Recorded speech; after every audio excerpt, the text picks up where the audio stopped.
அருட்பெருஞ்சோதி அருட்பெருஞ்சோதி தனிப்பெரும் கருணை அருட்பெருஞ்சோதி.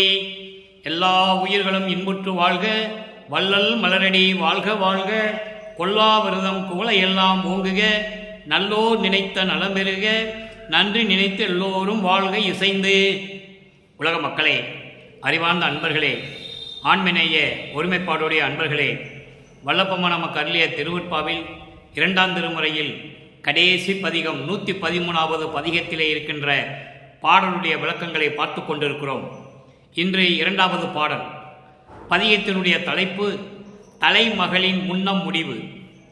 தலைமகளின் முன்னம் முடிவு என்பது வல்லப்பமானவர்கள் தன்னை தலைமகளாக உருவகப்படுத்துகிறார். தான் நினைத்த அருளை இறைவனிடம் எப்படி பெறுவது என்று சொல்லி முறையீடு செய்கிறார். அப்போ சமயங்களும் மதங்களும் மார்க்கங்களும் சூழ்ந்திருந்த காலகட்டங்கள். வல்லப்பமான இந்த மண்ணுலகை வருவிக்க உற்று, ஏன் வருவிக்க உற்றோர் என்ற நிலை கூட அவருக்கு தெரியாது. ஏனென்றால் இறைவன் அருட்பெருஞ்சோதி ஆண்டவர் 9 ஆண்டுகள் கழித்துதான் இந்த மண்ணுலகை வருவிக்க உற்று 9 ஆண்டுகள் கழித்துதான் நமது இறைவன் வல்லப்பமானுடைய குழந்தை இறைவன் வல்லப்பமானுடைய மறைப்பை நீக்குகிறார். மறைப்பு நீங்கிய உடனே இந்த மண்ணுலகை ஏன் வருவிக்க உற்றோம் என்ற நிலை மட்டும் தெரிகிறது. இறைவனிடம் அருளை பெறவில்லை.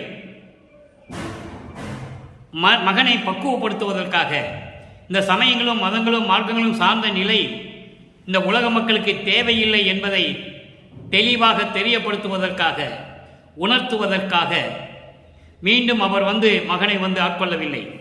9 வயதில் ஆட்கொண்டு விட்டு சென்று விட்டார். அருளை கொடுக்கவில்லை. அந்த காலகட்டங்களில் எப்படியெல்லாம் இறைவனை வேண்டுகிறார் என்பதை நாம் பார்த்து கொண்டிருக்கிறோம். அதன் பிறகு இந்த பாடலுக்கேற்ற பொருள்கள் எப்போ கிடைக்கிறது என்றால், இங்கே அவர் நினைத்த முன்னம் முடிவு என்பது அவர் முடிவாக நினைத்த அந்த அருளை எல்லாம் எப்படி பெறுவது என்று நினைத்தாரோ, அதை சமரச சுத்த சன்மார்க்கத்தை பெற்ற பிறகு, சமயங்களையும் மதங்களையும் மார்க்கங்களையும் கொண்ட நெறியிலையெல்லாம் நீக்கிய பிறகு, அதையெல்லாம் விட்டு நீங்கிய பிறகு எப்படி அருளை கொடுக்கிறார் என்பதை நாம் தொடர்ச்சியாக பார்த்து கொண்டிருக்கிறோம். காரணம், 2ஆம் திருமுறையுடைய பாடலுடைய விளக்கம் 6ஆம் திருமுறையில் இருக்கிறது. எந்தெந்த பதிகத்திலே 2வது பாடல் என்ற நிலையை வல்லப்பமா நமக்கு தெளிவாக அருளியிருக்கிறார்கள், அதை பார்த்து கொண்டிருக்கிறோம். 200 ஆண்டு காலமாக வல்லப்பமான் கருவுற்றதிலிருந்தே வருவிக்க உற்ற வரைக்கும், இதுவரைக்கும் 200 ஆண்டுகாலமாக வல்லப்பமானுடைய இறைநிலையை, வல்லப்பமானுடைய இறை ஆற்றலை யாருமே உலக மக்களுக்கு தெரியப்படுத்தவில்லை என்பதனால் வல்லப்பமானவர்கள் எப்படி இறைநிலையில் இருக்கிறார் என்பதை இப்போ நம்ம பார்த்து கொண்டிருக்கிறோம். அந்த வகையில் இன்று நாம் பார்க்க வேண்டிய பாடல் 113வது பதிகம் தலைமகளின் முன்னம் முடிவு. சமயங்களும் மதங்களும் மார்க்கங்களும் சூழ்ந்திருந்த காலகட்டங்களில் எப்படி இறைவனை வேண்டினார். அப்போ அவர் இந்த மண்ணுலகு வருவிக்காற்ற காரணம் தெரியாது. மறைப்பை நீக்குகிறார் இறைவன், அவ்வளவுதான். அதன் பிறகு 12 ஆண்டுகள் கழித்து வல்லப்பமான் அவர்கள் இந்த மண்ணுலகை வருவிக்க உற்று 12வது ஆண்டிலே தான் அருளை பெறுகிறார். அதுவும் எப்படிப்பட்ட அருளை பெறுகிறார் என்பதை நாம் ஒவ்வொரு தடவையாக பார்த்து கொண்டிருக்கிறோம். இப்போ தலைமகள் முன்னம் முடிவு, அவர் எண்ணிய முடிவை, அருளை முழுவதுமாக அருட்பெருஞ்சோதியை பெறுவதிலிருந்து, மரணமில்லா பெருவாழ்வை பெறுவதிலிருந்து எப்படி எல்லா அருளையும் கொடுத்தார் என்பதை இன்று நாம் பார்க்க போகிறோம். அதுதான் இந்த பாடலுடைய மைய கருத்து. பாடலை நன்றாக கவனிங்கள். 2ஆம் திருமுறை முன்னம் முடிவு 2வது பாடல். மிகுத்து உரைத்தேன் பிழைகளெல்லாம் சகித்து அருளல் வேண்டும். மிகுத்து உரைத்தேன் பிழைகளெல்லாம் சகித்து அருள வேண்டும். மெய் அறிவு இன்பு உருவாகி, மெய்யறிவு இன்பு உருவாகி. நான் ஏற்கனவே பல தடவை இந்த விளக்கத்தை கொடுத்திருக்கிறேன். மெய்யறிவு என்பது மெஞ்ஞான அறிவு. மெஞ்ஞான அறிவு உடையவன் முக்காலத்தை உணர்ந்தவன், இறைநிலையில் இருக்கின்றவன். ஞான அறிவு வேறு, இறைவனுடைய அருளை பெற்ற ஞான அறிவு வேறு. அது கோடான கோடி மக்கள், கோடான கோடி பேர் இந்த பிரபஞ்சத்திலே தோன்றினார்கள். அது வேறு விஷயம். இதுதான் இங்கே தனியாக சொல்கிறார். மெய் அறிவு இன்பு உருவாகி. மெய்யறிவு ஏன் ஞான உருவாகின்னு போட்டுக்கலாமே, சொல்லியிருக்கலாமே, ஏன் சொல்லவில்லை? அதுக்கும் இதுக்கும் வித்தியாசம் இருக்கு. மெய்யறிவு இன்பு உருவாகி வியன் பொதுவில் நடிப்போய். நல்லா கவனிச்சுட்டே வரணும் நண்பர்களே. வியன் பொதுவில் நடிப்போய் தொகுத்து உரைத்த மறைகளும் பின் விரித்து உரைத்தும் காணா துரிய நடுவே இருந்த பெரிய பரம்பொருளே. தொகுத்து உரைத்த மறைகளும் பின் விரித்து உரைத்தும் காணா துரிய நடுவே இருந்த பெரிய பரம்பொருளே. பகுத்து உரைத்த பயன் உரைக்கு ஓர் பொருளாகி விளங்கும் பரம்சுடரே பரம்பரனே பசுபதியே. எப்படி இறைவனை சொல்றார் பாருங்க. பரஞ்சுடரே பரம்பரனே பசுபதியே. அடியேன் வகுத்து உரைப்பது எவன், அடியேன் வகுத்து உரைப்பது எவன், அருள் நீ வழங்கினும் அன்றி மறுத்திடினும் உன்னையல்லால் மற்றொரு சார்பிலேனே. இது பாடல். இந்த பாடலில் வருகின்ற பதவுரை, அதன் பின் இந்த பாடலின் விளக்கம். இந்த பாடலுடைய விளக்கத்தை பார்த்த பிறகு இங்கே வள்ளற்பெருமான் எப்படியெல்லாம் இயங்குகிறாரோ, எப்படியெல்லாம் அருளை பெற வேண்டும் என்று இயங்குகிறாரோ, எப்படி சமயங்களிலும் மதங்களிலும் மார்க்கங்களிலும் சூழ்ந்து கொண்டிருந்த காலகட்டத்தில் எதுவுமே இறைவனிடம் பெற முடியவில்லையே என்று இயங்குகிறாரோ, அதற்கு பதில் ஆறாம் திருமுறையில் இருக்கிறது. அதை பார்க்க போகிறோம். மிகுத்து உரைத்தேன், தேவையில்லாமல் அளவில்லாமல் அதிகமாக நான் பேசிவிட்டேன். உன்னை பற்றி நீ என்னை ஆட்கொள்ளவில்லை என்ற நேரத்தில் மனம் வெதும்பி மனம் வருந்தி தேவையில்லாமல் நிறைய பேசிவிட்டேன். அதான் மிகுத்து உரைத்தேன். அதையெல்லாம் பொறுத்து, இந்த தவறுகளை எல்லாம் சகித்து பொறுத்து மன்னித்து நீ எனக்கு அருளல் வேண்டும், நீ எனக்கு அருள வேண்டும். அடுத்து பாருங்க. மெய் அறிவின் இன்புருவாகி, மெஞ்ஞான அறிவோடு மெஞ்ஞானத்தோடு இன்பு உருவாகி பேரின்பமான உருவத்தோடு வியன் பொதுவில் நடப்போய். வியன் பொதுவில் என்பது, வியன் என்பது பரந்த ஒப்பற்ற நிலையில் இருக்கின்ற பொதுவில் அம்பலத்திலே நடிப்போய். நடிக்கின்ற இறைவனே, அங்கே அம்பலத்தில் நடிக்கின்ற இறைவனே, வகுத்து உரைத்த மறைகளும் தொகுத்து உரைத்த மறைகளும். மறைகள் என்பது வேதங்கள். ரிக்வேதம், யசுர்வேதம், சாமவேதம், அதர்வண வேதம். இங்க 4 வேதங்களும் ஒன்றாக சேர்ந்து சொன்ன விளக்கங்களும், அதன் பிறகு விரிவாக சொல்லப்பட்ட விளக்கங்களும் சொல்லி இறைவனை காண நினைத்து காண முடியாமல் இறைவனை இந்த 4 மறைகளும் தொகுத்து உரைக்கின்றன என்பது வணங்குகின்றன. விரிவாக பின் விரித்தும் என்பது மனம் வேதனைப்பட்டு துன்பப்பட்டு இறைவனை பார்க்க முடியவில்லையே என்ற நிலையில் இந்த 4 வேதங்களும் இப்படியெல்லாம் இறைவனை வணங்கியும் பொருள் விளக்கத்தை கொடுத்தும், இறைவன் இப்படிதான் இருப்பான் என்ற விளக்கத்தை கொடுத்தும் காண முடியாத, அப்படி இருந்து வேதங்கள் இறைவனை பார்க்க முடியலையா? அதுக்கு விளக்கம் நான் தருகிறேன். அற்புதமாக இருக்கும். இந்த பிரபஞ்சம் தோன்றிய காலத்திலிருந்து எந்த முனிவனும் ரிஷியும் யாரும் சொன்னதில்லை, யாருமே இறைவனை பார்க்கவில்லை. இது பிரபஞ்சத்தின் உண்மை, திருவருட்பாவில் கண்ட உண்மை என்பதை இங்கே நான் பதிவு செய்ய கடமைப்பட்டிருக்கிறேன்.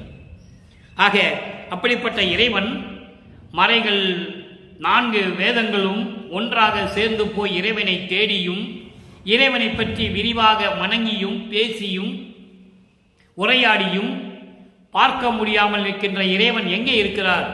துரிய நடுவே இருந்த பெரிய பரம்பொருளே, துரிய வெளியின் நடுவிலே இருக்கின்ற பெரிய பரம்பொருளே, ஒப்பற்ற இறைவனே, பகுத்து உரைத்த பயன் உரைக்கு ஓர் பொருளாகி, பகுத்து உரைத்த பயன் ஒரு பொருளுக்கு உருக்காகி, அதாவது எல்லாவற்றிலும் இருக்கின்ற இறைவன் பிரித்து சொல்ல முடியாத இறைவன், பகுத்து உரைத்து பிரித்து சொல்ல முடியாத இறைவன். அப்படி இப்படி இருப்பானா இறைவன், அப்படி இருப்பானா என்று பிரித்து சொல்ல முடியாத அளவில் எந்த விதமான வேறுபாடு இல்லாமல் ஒன்றாக இருந்து கொண்டு ஒரு நிலையில் இருக்கின்ற இறைவன். பகுத்து உரைத்த பயன் உரைக்கு ஓர் பொருளாகி, அப்படிப்பட்ட ஒரு விளக்கத்திற்கு பொருளாகி பொருளாகி என்பது வல்லப்பமன் பல இடங்களிலே சொல்லுவார். காரணம் காரியத்துடன் இருக்கின்ற இறைவன், காரியம் காரியங்கள் கடந்த இறைவன், அப்படியெல்லாம் சொல்லுவார். அப்படிப்பட்ட விளக்கத்திற்கு பொருளாகி விளங்குகின்ற பரம் சுடரை பிரித்து சொல்ல முடியாத அளவிற்கு, இறைவன் இப்படி இருப்பாரா அப்படி இருப்பாரா என்று பிரித்து சொல்ல முடியாத அளவிற்கு, வேறுபடுத்தி சொல்ல முடியாத அளவிற்கு ஒரே நிலையில் இருக்கின்ற இறைவன், அப்படிப்பட்ட பொருளுக்கு விளக்கமாகி விளங்கிக் கொண்டிருக்கின்ற பரம் சுடரே, இறைவனை பரம் சுடர் என்று சொல்கிறார்.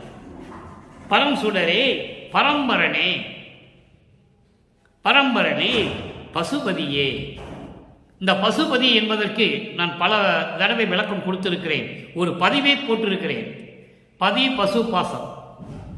நமது யூடியூப்ல போனீங்கன்னா நீங்க அந்த விளக்கத்தை நீங்க பார்க்கலாம். பசு பதி எப்படி பேர் வந்தது? பசு பதியோடு கூடுகிறது. மலத்தோடு இருக்கின்ற ஆன்மா, மலங்கள் சூழ்ந்த ஆன்மா, மலங்கள் சூழ்ந்த ஆன்மா லாபகமாக நளினமாக இறைவனோடு சேர்ந்து கொள்கிறது. இறைவனும் ஏற்றுக்கொண்டு அந்த மலங்களை நீக்குகிறார், ஆன்மாவின் மலங்களை நீக்குகிறார். அதனால்தான் பசியோடு சேர்ந்ததனால் பசுபதி என்று பெயர் இறைவனுக்கு உண்டு. அவன் அவள் அது என்று சொல்லுவார். அவன் என்றால் பதி, அவள் என்றால் பசு, அது என்றால் ஜடப்பொருள். அது பாசம், ஜடப்பொருள் பாசம், கண்ணுக்கு தெரியாது. நீர்நிலைகளிலே பாசம் மூழ்கி கொண்டிருக்கும், பச்சை கலரில் இருக்கும், பச்சை நிறத்தில் இருக்கின்ற அந்த பாசம் தெளிந்த தண்ணீரை மூடிக்கொண்டிருக்கும். ஒரு கல்லை போட்டிங்கன்னா அந்த பாசம் விலகும், தெளிந்த தண்ணீர் தெரியும். அதே போன்றுதான் அந்த நிலை, பாசத்தினுடைய நிலை மீண்டும் மூடிக்கொள்ளும். ஆக இந்த பதி பசு பாச நிலை இருந்ததனால்தான், இறைவனோடு சேர்ந்ததனால் இறைவனுக்கு பசுபதி என்ற பெயர் ஏற்பட்டது. அகவல் அழகா சொல்லுவார் வல்லப்பெருமான், அவளோடு கூடிய அடைந்த சுகமே என்று சொல்லுவார். அவளோடு கூடிய சேர்ந்த சுகமே என்று சொல்லுவார். அவள் என்றால் பெண் அல்ல, அது பசு, மலம் சூழ்ந்த ஆன்மா.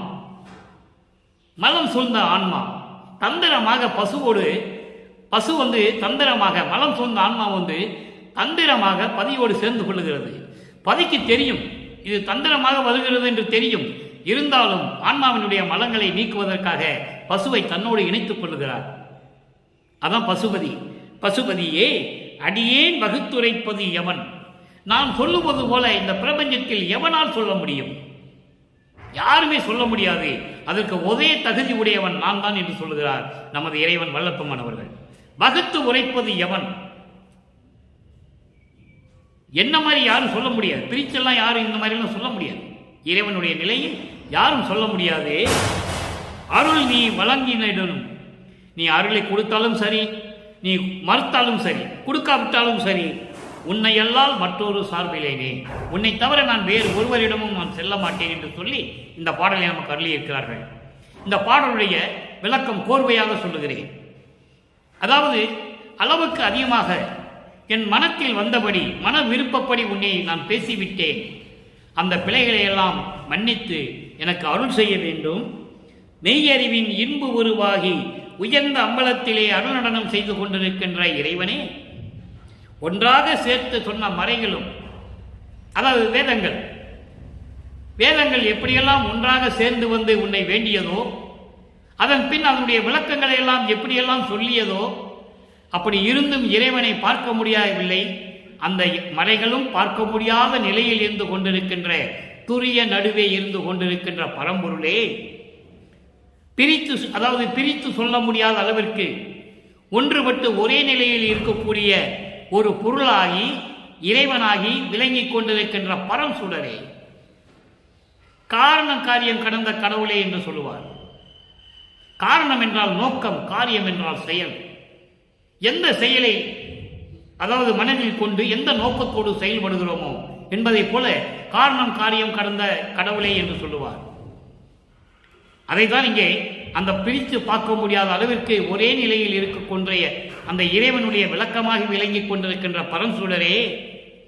பரம்சுடரே, பரம்பரனே, பசுபதியே, அடியேன் சொன்னது போல் இந்த பிரபஞ்சத்தில் எவன் உன்னை பற்றி சொல்ல முடியும்? வகுத்துரைப்பது எவன் என்று சொல்லுகிறார். இறைவா, நீ அருளை வழங்கினாலும் சரி, அருளை வழங்காமல் நீ மறுத்தாலும் சரி, உன்னை தவிர நான் வேறு ஒருவரிடம் செல்ல மாட்டேன். இதோடு இந்த பாடலுடைய விளக்கத்தை முடிக்கிறார்கள் வல்லற்பமானவர்கள். சரி, இப்போ இந்த நிலை என்ன? இப்படியெல்லாம் இறைவனை வேண்டுகிறார். மலைகளெல்லாம் பார்க்க முடியாத நிலையில் இருக்கின்ற இறைவனை வேண்டுகிறார். இறைவன் அருள் கொடுக்கவில்லை. நான் நீ அருளை கொடுத்தாலும் சரி, கொடுக்காட்டாலும் சரி, வேற யாரிடமும் நான் செல்ல மாட்டேன் என்று சொல்லுகிறார் வல்லற்பமானவர்கள். இந்த வேதங்கள் எப்படியெல்லாம் இறைவனை பார்க்க முடியவில்லை என்பதை ஒரே ஒரு 2 வரி மட்டும் நான் சொல்ல கடமைப்பட்டிருக்கிறேன். 1ஆம் திருமுறையிலே மகாதேவ மாலை 5வது பதிகம், மகாதேவ மாலையிலே 49வது பாடல். நான் ஏற்கனவே மகாதேவ மாலையில் 100 பாடலுக்கு நம்ம யூடியூபில் விளக்கம் கொடுத்திருக்கிறேன். நீங்கள் விருப்பப்பட்டால் நம்ம யூடியூப் சேனலில் போய் மகாதேவ மாலையுடைய விளக்கத்தை நீங்கள் கேட்டுக்கொள்ளலாம். 2.5 வருடம் காலமாக நான் இந்த திருவருட்பாவின் விளக்கங்களை நான் கூறிக்கொண்டிருக்கிறேன் என்று சொல்லுவதில் பெரும் மகிழ்ச்சி அடைகிறேன். இப்போ பாருங்க, யாரும் காணாத, மறை காணாத இறைவன் எப்படி சொல்ற பாருங்க. 49வது பாடல் மகாதேவ மாலை அருமையா சொல்லுவாரு. வான் காணா மறை காணா, வான் காணா மறை காணா, மலரோன் காணா, மால் மதித்து காணான், ருத்திரனும் மதித்து காணான், மால் காணான், ருத்திரனும் மதித்து காணான். ஒட்டு மொத்தமா சொல்றேன். இங்க தனியா வேதங்களை மட்டும் சொல்றேன். அதுக்கப்புறம் சொல்ற வகுத்து உரைப்பது எவன்? அங்கதான் இருக்குது விஷயம். வகுத்து உரைப்பது எவன்? இறைவனுடைய நிலையை என்னால் சொல்லக்கூடியவன் எவன்? யாராலையும் சொல்ல முடியாது. அப்படிங்கும்போது அங்கே திருமால், பிரம்மன், ருத்திரன் எல்லாம் வந்துடுறாங்க. வான் காணா, தேவர்கள் காண முடியாத, மறை காணா, மறைகள் வேதங்கள் காண முடியாத, மலரோன் காணான், பிரம்மன் காண முடியாத, மால் காணான், திருமால் காண முடியாத, ருத்திரனும் மதித்து காணான், ருத்திரன் விரும்பியும் காண முடியாத இறைவன் நமது இறைவன் என்பதை வல்லற்பமான் தெளிவாக சொல்லியிருக்கிறார். இப்போ 6ஆம் திருமுறைக்கு போவோம். இந்த பாடலுடைய விளக்கம் இன்று பார்த்த முன்ன முடிவிலே 2ஆம் பாடலுடைய விளக்கம் 6ஆம் திருமுறையிலே எப்படி இருக்கிறது என்பதை நீங்கள் பார்க்க வேண்டும். ஏனென்றால் சமயங்களும் மதங்களும் மார்க்கங்களும் சார்ந்திருந்த நிலையில் எப்படி இறைவனை வணங்கினார். அப்போ இறைவனுடைய அருள் கிடைக்கவில்லை. நீ அருளை கொடுத்தாலும் சரி, கொடுக்காட்டாலும் சரி, நான் உன்னை விட்டு போக மாட்டேன், யாருக்கே போக மாட்டேன்னு சொல்லி அதோடு அந்த பாடலை முடிக்கிறார். அதன் பிறகு சமயங்களும் மதங்களும் மார்க்கங்களை எல்லாம் நீக்கிவிட்டு சமரச சுத்த சன்மார்க்கத்தை தன் தந்தையிடமிருந்து பெற்ற பிறகு எப்படி எல்லா அருளை பெற்றுக் கொண்டார் என்பதை நீங்கள் நன்றாக கவனிக்க வேண்டும். 6ஆம் திருமுறை 36வது பதிகம் உண்மை கூறல். உண்மையை சொல்லுவது, உலக மக்களுக்கு உண்மையை சொல்லுகிறார். எப்படி? பெறுவது நும்மையன்றி பிரிது ஒன்றும் விரும்பேன். இறைவனிடம் சொல்லுகிறார் 6ஆம் திருமுறையிலே. பெறுவது நும்மையன்றி பிரிது ஒன்றும் விரும்பேன், பேசுன்னும் பேச்சன்றி பிரிதும் ஒன்றும் பேசேன், உருவது நும் அருள் அன்றி பிரிது ஒன்றும் உவவேனே உவவேனே உவவேனே. உன்னல், உன்னல் என்பது இங்கே 2 சொல்லி இன்னலாம், 2 சொல்லி இன்னலாம். உன்னல் திறனன்றி பிரிது ஒன்றும் உண்ணேன், மறுநெறி தீர்த்து என்னை வாழ்வித்துக் கொண்டீர், வள்ளலேனும் திருவரவு கண்டல்லால் அறுசுவை உண்டி கொண்டு அருந்தவும் மாட்டேன், அருப்பெருஞ்சோதியினே ஆணை நும்மீதே. இது பாடல். இப்போ இந்த பாடலுடைய விளக்கம் பாருங்க. பெறுவது நும்மையன்றி பிரிதும் ஒன்றும் விரும்பேன். உன்னை பெறுவதைத் தவிர வேறு எதுவுமே எனக்கு விருப்பம் இல்லை. அங்கே 2வது திருமுறையிலே எப்படி சொல்லுவார்? நீ அருள் வழங்கினாலும் சரி, நீ அருளை கொடுக்கப்பட்டாலும் சரி, நான் மற்றவரிடம் செல்ல மாட்டேன். விளக்கம் நிறைவடையவில்லை. அதனால்தான் 6ஆம் திருமுறையிலே தருகிறார். இங்கே 2வது பாடல். அந்த 2வது பாடலுக்கு 36 பதிகத்திலே உண்மை கூறல் என்ற பதிகத்திலே 2வது பாடலிலே விளக்கம். உன்னை தவிர நான் வேறு யாரையும் விரும்ப மாட்டேன், பேசும் பேச்சன்றி பிரிது ஒன்றும் பேசேன். உன்னை பற்றி பேசுவதை தவிர வேற எதையும் பற்றி, யாரையும் பற்றி பேச மாட்டேன். எவ்வளவு அற்புதமா சொல்ற பாருங்க. அவ்வளவு உறுதி, இறைவனை அடைய வேண்டும் என்ற வெறி, ஆகம், ஒரு தவிப்பு.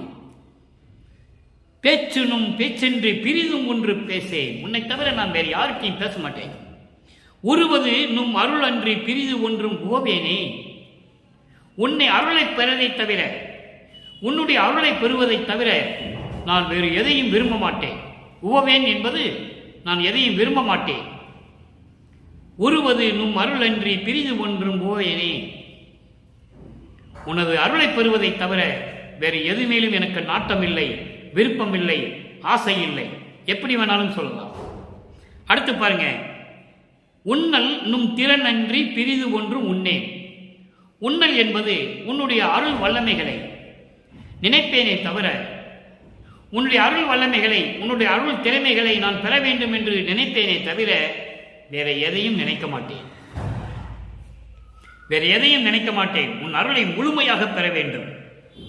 அதை தான் 2ஆம் திருமுறையிலே போன பதிகத்திலே பார்த்தோம். வேட்கை கொத்து, இறைவன் அருளை முழுமையாக பெறுவது. உன்னல் திறன் அன்றி பிரிதும் ஒன்றும் உண்ணேன். நான் நினைக்க மாட்டேன். உன்னுடைய அருளை முழுமையாக பெற வேண்டும் என்று நினைப்பேனே தவிர வேறு எதையும் நான் நினைக்க மாட்டேன். மறுநெறி தீர்த்து என்னை வாழ்வித்துக் கொண்டேன். மறுநெறி என்பது சமயங்களும் மதங்களும் மார்க்கங்களும் சூழ்ந்த துன்ப நிலைகளை கொடுக்கக்கூடிய அந்த நெறிகளை எல்லாம் நீக்கிவிட்டு தெளிவாக சொல்லிட்டாருங்க. மறுநெறி தீர்த்து, மறுநெறி என்பது துன்பங்களையும் துயரங்களையும் கொடுக்கக்கூடிய சமயங்கள் மதங்கள் மார்க்கங்களிலே சூழ்ந்த இந்த நெறிகளை எல்லாம் நீக்கி இவற்றையெல்லாம் என்னை கடக்க செய்து வாழ்வித்துக் கொண்டே எனக்கு பெரிய வாழ்வை கொடுத்து விட்டேன். அறுசுவை வள்ளலேனும் திருவருவு கண்டல்லால். இறைவனே, என் தந்தையே, அருப்பெருஞ்சோதி ஆண்டவரே, உன்னுடைய அருள் திருவரவு, உன்னுடைய வரவை பார்க்காமல், உன்னை பார்க்காமல், அதான் திருவரவு கண்டல்லால் என்று சொல்லுகிறார். உன்னுடைய வரவை நான் பார்க்காமல் அறுசுவையை கொடுத்தாலும் கூட நான் உண்ண மாட்டேன். அறுசுவை உண்டி கொண்டு அருந்தவும் மாட்டேன். அறுசுவை உணவு கொண்டு வந்து கொடுத்தாலும் சரி, நான் உண்ண மாட்டேன். அருப்பெருஞ்சோதியர் ஆணை நுண் மீதே. அருப்பெருஞ்சோதி ஆண்டவரே, இது உங்கள் மீது ஆணை என்று சொல்லி இந்த பாடலை நமக்கு அருளியிருக்கிறார்கள். எவ்வளவு அற்புதம் பாருங்க. சமரச சுத்த சன்மார்க்கத்தை பெற்ற பிறகு அவருடைய நிலைகள் எப்படியெல்லாம் மாறுகின்றன. அவர் ஏற்கனவே இறைவனாக வருவிக்க உற்றவர். உலகியலிலே இப்படியெல்லாம் இருக்க வேண்டும் என்று நிர்ணயித்து அருப்பெருஞ்சோதி ஆண்டவர் தன் மகனை உலகியலிலே உலாவ விடுகிறார். இது ஒரு திருவிளையாடல். நல்லா புரிஞ்சுக்கணும் நீங்க. இது ஒரு திருவிளையாடல், அவ்வளவுதான்.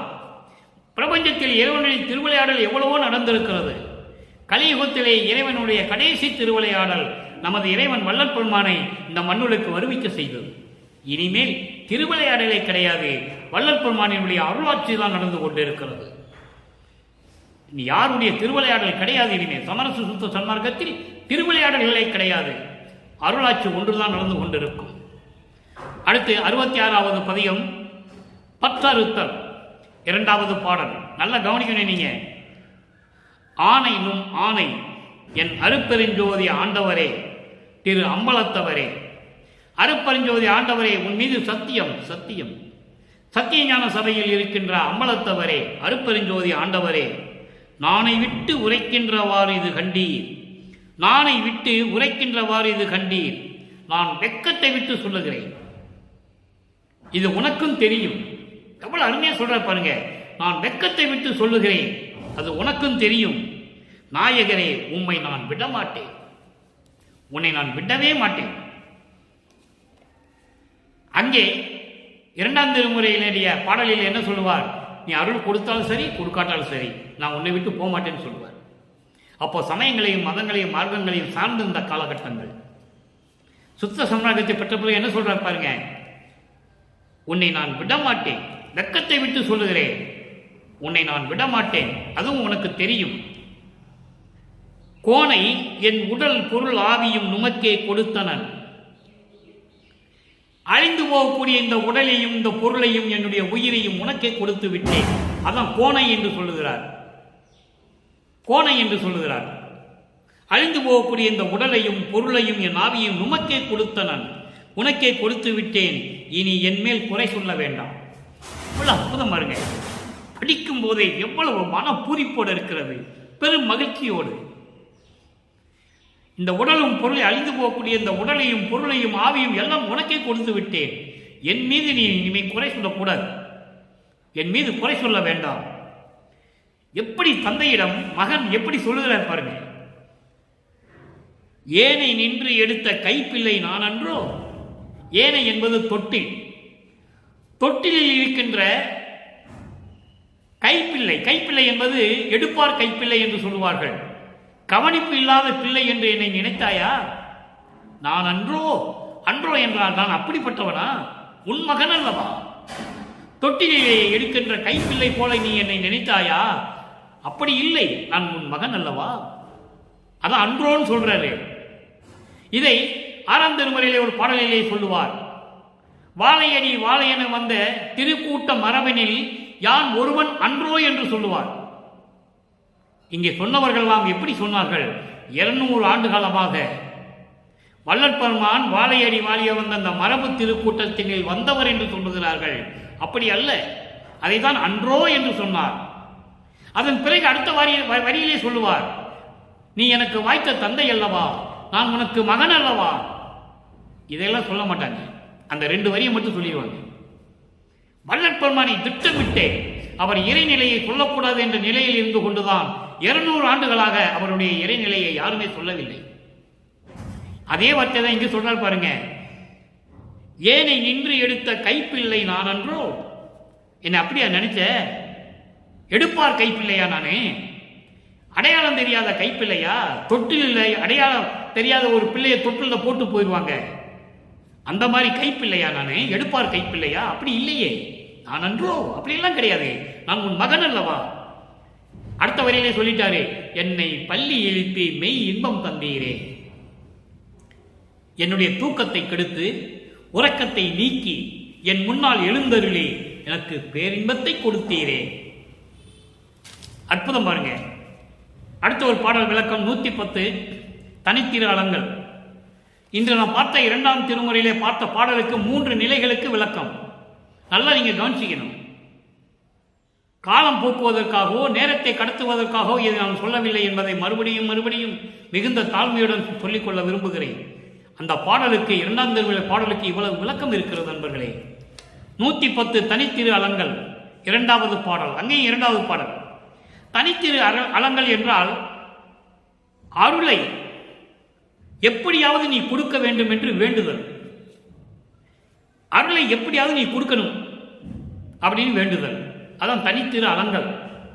அலங்கள் என்பது பாமாலை சூட்டுவது, சொல்மாலை சூட்டுவது, வேண்டுவது, முறையீடு செய்வது, எப்படி வேணாலும் எடுத்துக்கொள்ளலாம். சுத்த சன்மார்க்க வேண்டுகோள் என்று கூட சொல்லலாம். இதை தெளிவாக சொல்லலாம். சுத்த சன்மார்க்க வேண்டுகோள் அப்படின்னு கூட இதை சொல்லலாம். பாட்டு பாருங்க. முன்பாடு பின் பயன் தந்திடும் எனவே உரைக்கின்றோர் மொழிகள் எல்லாம். முன்பாடு பின் பயன் தந்திடும் எனவே உரைக்கின்றோர் மொழிகள் எல்லாம். இன்பாடும் இவ்வுலகில் என் அளவில் இல்லை அதனால் எல்லாம் வல்லோய் அன்பாடும் திருப்பொதுவில் ஆடுகின்றோய். அருப்பெருஞ்சோதி அழித்து காத்தல் உன்பாடு. எவ்வளவு அற்புதமா சொல்ற பாருங்க. அருப்பெருஞ்சோதி அழித்து என்னை காப்பது உன்பாடு. நான் உரைத்தேன், எனக்கு ஒரு பாடு உண்டோ? நீ உரைப்பாய் அப்பா, எனக்கு ஒரு பாடு உண்டா? நீ உரைப்பாய் அப்பா என்று சொல்லுகிறார். விளக்கம் பாருங்க. உலகியலிலே ஒரு பழமொழி உண்டு. முன்னால் செய்த நன்மைகள், முந்தைய நாட்களில் செய்த நன்மைகள் எல்லாம் பின்னாட்களில் கிடைக்கும் என்று சொல்லுவார்களே, அதுபோல இந்த உலகத்தில் சொல்லுவார்களே, அதெல்லாம் என் அறிவில் இல்லை. தெளிவாக சொல்லுகிறேன். முன்பாடு பின் பயன் தந்திடும். முன்னால் செய்த நன்மைகள், நன்மைகள் செய்தால் நன்மை கிடைக்கும், தீமைகள் செய்தால் தீமைகள் தான் அனுபவிக்க வேண்டும். இப்படி ஒரு பழமொழி உண்டு உலகியலிலே. முன்பாடு பின் பயன் தந்திடும் எனவே உரைக்கின்றோர் என்று உரைக்கின்றார்கள். அந்த மொழிகள் எல்லாம், அந்த பேச்சுக்கள், அந்த பழமொழிகள் எல்லாம் இன்பாடும் இவ்வுலகில்.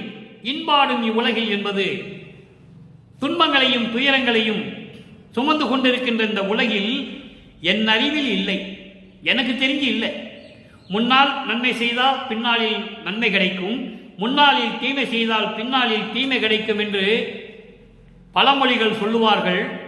இவையெல்லாம் இந்த உலகில் என் அறிவில் இல்லை, எனக்கு தெரிந்து இல்லை. துன்பப்படும், இழிவுபடும், துயரப்படும் இந்த உலகில் என் அறிவில் இல்லை. என் அறிவில் இல்லை, அதனால் எல்லாம் வல்லோய். அதனால் எல்லாம் வல்லவுடைய இறைவனே, அன்பாடும் திருப்பொதுவில் ஆடுகின்றோய். அன்பு பெருக்கோடு பேரின்பத்தோடு சத்திய ஞான சபையிலே அருளாட்சி செய்து கொண்டிருக்கிறாய், அருள் நடனம் செய்து கொண்டிருக்கிறாய். எப்படி வேணாலும் சொல்லலாம். ஆடுவது என்றால் நடனம் ஆடுவது மட்டுமல்ல, அருளாட்சி செய்வதும் ஆடுவதுதான். அப்ப சத்தியஞான சபையிலே பேரின்பத்தோடு அருள் நடனம் செய்து கொண்டிருக்கிறாய். அருப்பெருஞ்சோதி அளித்து என்னை காப்பது உனது கடமை. உன் பாடு, உன் பாடு, உன் இஷ்டம், உன் விருப்பம், உன் கடமை. இதை நான் சொல்லுவதற்கு என்ன இருக்கிறது? எனக்கு எந்த துன்பமும் இல்லை, எந்த துன்பமும் இல்லை. நீ உரைப்பாயப்பா, நீ எனக்கு சொல்வாயாக, என் அப்பனே, என் தந்தையே, அருப்பெருஞ்சோதியே என்று சொல்லி இந்த பாடலை நமக்கு அருளியிருக்கிறார்கள். நிறைவாக ஒரே ஒரு விளக்கம், நல்லா கவனிக்கணும். பதிகம் 116 ஆடேடி பந்து. ஆடேடி பந்து, ஆடேடி பந்து என்பது தன்னை தலைவியாகவும் உள்ளத்தை தோழியாகவும் வர்ணனை செய்து பந்து ஆடுவது போல, விளையாடுவது போல, பந்து விளையாடுவது போல இந்த பாடலை நமக்கு அருளியிருக்கிறார்கள். ஆனால் ஆடேடி பந்து என்பது பேரின்பம் அடைவர், பேரின்பத்தின் நிலை, பேரின்பத்தின் நிலை, ஆனந்தத்தின் உச்ச நிலை. அப்ப அந்த ஆனந்தத்தின் உச்ச நிலை எப்படி கிடைத்தது, எப்படி சொல்லுகிறார் என்பதை பார்க்க போகிறோம். இசையாமல் போனவர் எல்லோரும், இசையாமல் போனவர் எல்லாரும் நான இரவா பெருவரும் யான் பெற்றுக்கொண்டேன். அப்படி சொல்றார் பாருங்க. இசையாமல் போனவர் எல்லாரும் நான இரவா பெருவரம் நான் பெற்றுக்கொண்டேன். வசையாதும் இல்லாத மேல் திசை நோக்கி வந்தேன். என் தோழி நீ வாழி கான் வேறு நசையாதே. என்னுடைய நண்பது வெண்டி நன்மார்க்கமாம் சுத்த சன்மார்க்கம் தன்னில் அசையாமல் நின்று இங்கே ஆடேடி பந்து. இவ்வளவு அற்புதம் பாருங்க. விளக்கம் சொல்லுகிறேன். அசையாமல் நின்று இங்கே ஆடேடி பந்து, அருப்பெருஞ்சோதி கண்டு ஆடேடி பந்து. இங்க பாருங்க, இசையாமல் போனவர் எல்லாரும், இசையாமல் போனவர் எல்லாரும் என்பது உலகியல் விளக்கம் வேறு. சமரசை சுத்த சன்மார்க்கம் இறைவன் கொடுத்த விளக்கம், வல்லற்பமான் கொடுக்கின்ற விளக்கம். இசையாமல் போனவர் எல்லாரும் என்பது சமயங்களிலும் மதங்களிலும் மார்க்கங்களிலும் பற்றுக்கொண்டு அந்த நெறிகளையே பின்பற்றி சுத்த சன்மார்க்கத்தை விரும்பாமல் போனவர்கள்,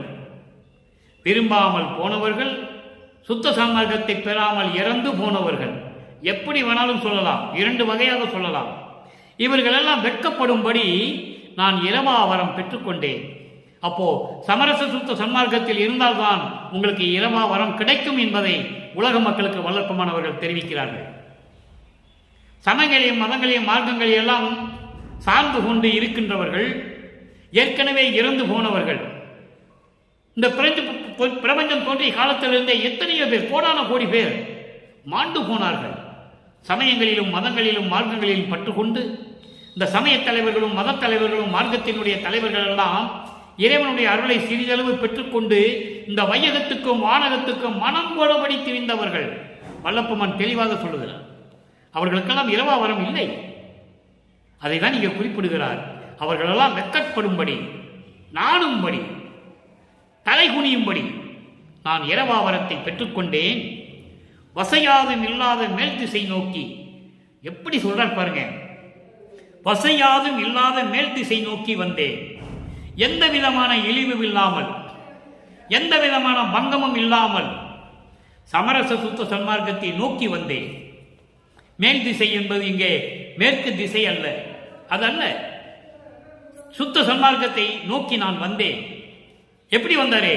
சமயங்களையும் மதங்களையும் மார்க்கங்களையும் கடந்து இறைவனிடம் சமரச சுத்த சன்மார்க்கத்தை பெற்றுக்கொண்ட பிறகு அந்த திசையை நோக்கி நான் வந்தேன். தோழி, நீயும் வர வேண்டும், நீயும் நீடூழி வாழ வேண்டும். உள்ளத்திடம் சொல்லுகிறார், உள்ளத்தை சொல்லுகிறார். உள்ளத்தை சொல்லுவது போல மக்களுக்கு சொல்லுகிறார். உலக மக்களே, நீங்கள் தான் நீடூழி வாழ வேண்டும். இதையெல்லாம் விட்டுவிட்டு சமரச சுத்த சன்மார்க்கத்துக்கு வாருங்கள். இறவாத வரத்தை நீங்கள் பெற்றுக்கொள்ளலாம், நான் பெற்றுக்கொண்டேன், அதே போல் நீங்களும் பெற்றுக்கொள்ளலாம் என்று உலக மக்களுக்கு தெரிவிக்கிறார். அடுத்து பாருங்க, வேறு நசையாதே. நசையாதே என்பது விரும்பாதே. வேறு எதையும் நீ விரும்பாதே.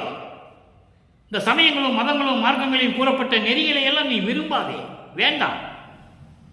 என்னுடைய நட்பு வேண்டுமானால், என்னுடைய நண்பது வேண்டி, என்னுடைய நட்பு உனக்கு வேண்டுமானால், என்னுடைய ஆசி உனக்கு வேண்டுமானால், என்னுடைய அருள் உனக்கு வேண்டுமானால், நன்மார்க்கமாம் சுத்த சன்மார்க்கம் தன்னே, நல்ல மார்க்கமாகிய எல்லா அருளையும் பொருளையும் இறைவனுடைய அருளையும் பொருளையும் பெறக்கூடிய மார்க்கமாகிய சமரச சுத்த சன்மார்க்கத்திலே இசைந்து விரும்பி அசையாமல் நின்று என்றால் நிலையாக நின்று, மனதை ஒருநிலைப்படுத்தி நின்று, பயமில்லாமல் நின்று. அதான் ஜீவகாரணத்திலே பயம் என்று சொன்னார். பயம் என்ற ஒரு வார்த்தையை அங்கே போட்டிருக்காரு. பயப்படக்கூடாது. பயம் என்றால் மரண பயம் அல்ல. இந்த சமயங்கள் மதங்கள் மார்க்கங்கள் கொண்ட நெறிகளை பார்த்து பயப்படவே கூடாது. சமரச சுத்த சன்மார்க்க இறைவன் இருக்கிறார். ஆக அப்படிப்பட்ட சமரச சுத்த சன்மார்க்கத்திலே நிலையாக நின்று கொண்டு இப்பொழுது ஆடேடி பந்து, இப்பொழுது நீ மகிழ்வோடு இருப்பாயாக, பேரின்பமாக இருப்பாயாக. அதை தான் ஆடேடி பந்து என்று சொல்கிறார். விளையாடும் போது எவ்வளவு மகிழ்வோடு இருப்போம், நண்பர்களோடு விளையாடும் போது அவ்வளவு மகிழ்ச்சியாக இருக்கும். அதே போல உள்ளத்தை தோழியாக வர்ணனை செய்து வல்லப்பமன் அவர்கள் ஆடேடி பந்து என்ற பதிகத்திலே இந்த அற்புதமான பாடலை நமக்கு அருளி இருக்கிறார்கள். அருப்பெருஞ்சோதியை கண்டு ஆடேடி பந்து, அருப்பெருஞ்சோதியை பார்த்து பேரின்பம் அடைவாயாக என் தோழி, பேரின்பம் அடைவாயாக என் உள்ளமே, பேரின்பத்தை கண்டு அருப்பெருஞ்சோதியை கண்டு ஆடேடி பந்து என்று சொல்லி இந்த பாடலை நமக்கு அருளி இருக்கிறார்கள். இந்த பாடலுடைய விளக்கத்தை கோர்வையாக சொல்லுகிறேன். சமய மத மார்க்க நெறிகளில் ஈடுபட்டு துன்பப்பட்டு துயரப்பட்டு சுத்த சன்மார்க்கத்தை விரும்பாமல் போனவர்கள், இருக்கின்றவர்கள், இல்லாதவர்கள், இறந்து போனவர்கள், இவர்களெல்லாம் வெட்கப்படும்படி இறைவனிடம் நான் இரவா வரம் பெற்றுக்கொண்டேன். எவ்வளவு அற்புதம் பாருங்க. இரவா வரம் பெற்றுக்கொண்டேன். எந்த விதமான தடைகளும் இல்லாத, மாயைகளும் மயக்கங்களும் சூழாத சுத்த சன்மார்க்கத்தை நோக்கி நான் வந்தேன். அதான் மேல் திசை நோக்கி வந்தேன் என்று சொல்லுகிறார். வசையாதும் இல்லாத, துன்பங்களும் துயரங்களும் மாயைகளும் மயக்கங்களும் தடைகளும் இழிவுகளும் இல்லாத ஒரு மார்க்கமான சுத்த சன்மார்க்கத்தை நோக்கி நான் வந்தேன். எவ்வளவு அற்புதம் பாருங்க. என் தோழி, நீயும் வாழ வேண்டும், நீயும் நீடூழி வாழ வேண்டும். இதை நீ பார்த்துக் கொள்வாயாக. எனது நட்பு வேண்டுமானால் நல்ல மார்க்கமான இறைவனின் மார்க்கமான சமரச சுத்த சன்மார்க்கத்தை மேற்கொண்டு நீ நிலையாக நின்று கொண்டு ஆடேடி பந்து, நிலையாக இருந்து கொண்டு நீ செயல்படுவையாக. என் நட்பு அப்போதான் உனக்கு கிடைக்கும், என் அருள் உனக்கு அப்போதான் கிடைக்கும், என் ஆசி உனக்கு அப்போதான் கிடைக்கும் என்று சொல்லுகிறார். உலக மக்களை பார்த்து சொல்லுகிறார். உலக மக்களே, நீங்கள் சமரச சுத்த சன்மார்க்கத்தை நீங்கள் தழுவி வந்தால் உங்களுக்கு என்னுடைய ஆசியும் அருளும் பூரணமாக பரிபூரணமாக கிடைக்கும் என்று இங்கே நமக்கு தெரியப்படுத்துகிறார்கள் நமது இறைவன் வல்லப்பமானவர்கள். அருப்பெருஞ்சோதியை கண்டு ஆடேடி பந்து, ஜோதி வழிபட்டு ஜோதி வழிபாடு செய்து எந்த உருவ வழிபாடுகளும் இல்லாமல், சமயங்களும் மதங்களும் மார்க்கங்களும் சாராத ஒரு வழிபாடு, உருவங்கள் இல்லாத வழிபாடு, வேள்வி வளத்தில் இல்லாத வழிபாடு, யோக நிலையில் இல்லாத வழிபாடு. அதான் சரியை கிரியை யோகம் முன்னாங்க 12 நிலைகள் இருக்கின்றன, அது இல்லாத வழிபாடு. சங்கற்ப விகற்பங்கள் இல்லாத வழிபாடு, ஊதுபத்தி கொளுத்துவது, தேங்காய் உடைப்பது, பழம் வைப்பது, கற்பூரம் ஏற்றுவது, இது எதுவுமே இல்லாத வழிபாடு. சமரச சுத்த சன்மார்க்க வழிபாடு செய்து அருப்பெருஞ்சோதியை பார்த்து, அதான் அருப்பெருஞ்சோதியை கண்டு ஆடேடி பந்து என்று சொல்லுகிறார். அருப்பெருஞ்சோதியை நீங்கள் காணலாம், அருப்பெருஞ்சோதியை பார்த்து நீங்கள் மகிழ்வோடு இருக்கலாம், பேரின்பமாக இருக்கலாம் என்று சொல்லி இந்த பாடலை நமக்கு நிறைவு செய்கிறார்கள் வல்லப்பமானவர்கள். எனவே அன்பர்களே, இன்று நாம் பார்த்த 2ஆம் திருமுறையிலே 2வது பாடலுக்கு என்னால் முடிந்தவரை இறைவனிடம் தயவையும் கருணையும் பெற்றுக்கொண்டு எந்தெந்த பாடல்கள் 2வது பாடலிலே 2ஆம் திருமுறைக்கு இருக்கிறது என்று இறைவன் கூறிய விளக்கத்தை கொண்டு என்னால் முடிந்த அளவு நான் கூறிவிட்டேன். நீ எல்லாம் உங்கள் இஷ்டம்.